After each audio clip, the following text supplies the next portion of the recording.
Մի փոքր խոսք ու անցնենք հարցերի, հա, եթե կարելի է, խոսքս մեր հայրենակիցներն է ուղղում, տեսեք, մենք ներկայացնում ենք մեխանիզմը, որը հիմնավոր է եւ հաշվարկված, ու կրկին դիմում եմ ասելով, որ այս հանրագրի ինստիտուտը տրված է հենց նույն հանրային վերահսկողության համար, մենք ունենք գործիքակազմ, պետական մարմինները պարտավոր են առաջնորդվել մեր երկրի բնակիչների շահով, եւ եթե կա այդ հնարավորությունը,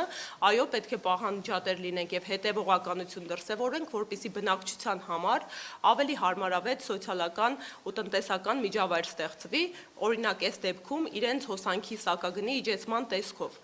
Մեխանիզմները կհրապարակվեն մեր պաշտոնական էջով, ինչպես միանալ, հա, մեր գրասենյակները մարզային կսկսեն մեկնարկը ստորագրահավաքի, շատ հեշտացված կարգ է, ուղղակի թղթի վրա տվյալներ են մուտքագրվում,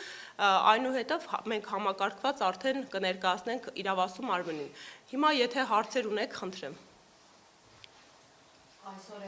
հանրային ծառայությունները կարգավորող հանձնաժողովի նախագահը նշում էր, որ ավելի վաղ ձեռբերած է հիմնավորումը սակագնի իջեցման վերաբերյալ, թույլ են եւ մանիպուլատիվ, բացի այդ Փաշինյանը նշեց, որ քաղաքացիներին հաջողանալու համար հոսանքի գինը չպետք է փոխվի, քանի որ հետո կարող է արդեն խնդիրներ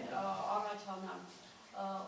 Սրա վերաբերյալ ինչ կասեք եւ արդյոք որևէ քաղաքական նպատակադրման համար արժե սակագինը իջեցնել։ Տեսեք, պատասխանեմ ամփոփիչ, նախ սկսենք վերջից նախավերջին հատվածից, օրինակ գործադիր իշխանության ղեկավարությունը, եթե հղում կատարեցի կոնկրետ հայտարարությունների, հա, վարչապետն է հայտարարություն արել ՀՑԿՀ-ն է, դրանք կարծում եմ իրենց բովանդակությամբ ավելի մանիպուլատիվ ու քաղաքական բնույթ ունեն, հա, քան մեր ներկայացված առաջարկը, որովհետև որևէ հստակ հիմնավորում, թե բանաձևերով կամ տնտեսական հաշվարկով, հա, հետո ինչպես կարող է ավելանալ կամ ինչի արդյունք ինչում է մանիպուլացիան հանդիսանում չի ներկայացնում, զուտ որակումներ են տրվում։ Այս մեր պարագայում առաջինը քաղաքական նպատակահարմարությունը բացառելու համար նշեմ, որ այս գործընթացը մեկնարկել է դեռևս անգամ Սամվել Կարապետյանի ապօրինի ազատազրկումը։ Իսկ դուք գիտեք, որ մեր ձևով շարժման մեկնարկը հենց տրվել է հակաիրավական ու քաղաքական այդ process-ի արդյունքում, որովհետև իրավական գործընթացը ըստ էության բացակայում էր, այսինքն փաստը արձանագրված է, որ մինչև Սամվել Կարապետյանի ապօրինի ազատազրկումը եղել է մեր երկրում հստակ գործընթացներ, հա,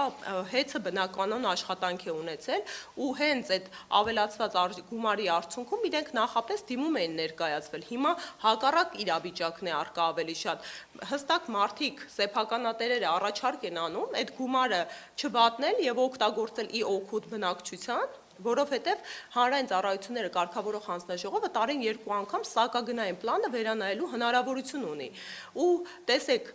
նաև հակասական հայտարարություններ են անում, ինչու ոչ նաև իրենց կողմից, հա, ժամանակավոր պաշտոնակատարը վերջերս հայտարարություն արեց, որ իրենք եւս սկսել են դիտարկել սակագնի իջեցումը, այնուհետև վարչապետը ասեց, որ դա եթե իջեցնենք, հետո խնդրահարույց կլինի, ինչու ոչ նաև օդից կախված, հա, լրահոսում տեղեկատվություններ կան, որ իրենք իրենց հերթին փորձում են Գարնանը նախընտրական շրջանում այս գործընթացը մեկնարկել, տարաբնույթ ինֆորմացիաներ կա, բայց մի բանը ակնհայտ է, որ առաջին հերթին դիմաց ձմեռ է, եթե սակագինը հոսանքի իջեցնում է, պետք է ամենանպատակահարմար ժամանակաշրջանը բնակչության համար սա է, որպեսզի այդ դրա արդյունքում քաղաքացիների համար շոշափելի եկամուտներ ու խնայողություններ տեղի ունենան։ Մեկ, երկրորդն էլ լրիվ հակառակ պատկերն է, հա, եթե օբյեկտիվորեն դիտարկում ենք իրավիճակը, քաղաքական նպատակահարմարությունը ու քաղաքական նրբերանգներն ու երանգավորումները գալիս են իշխող ուժի կողմից։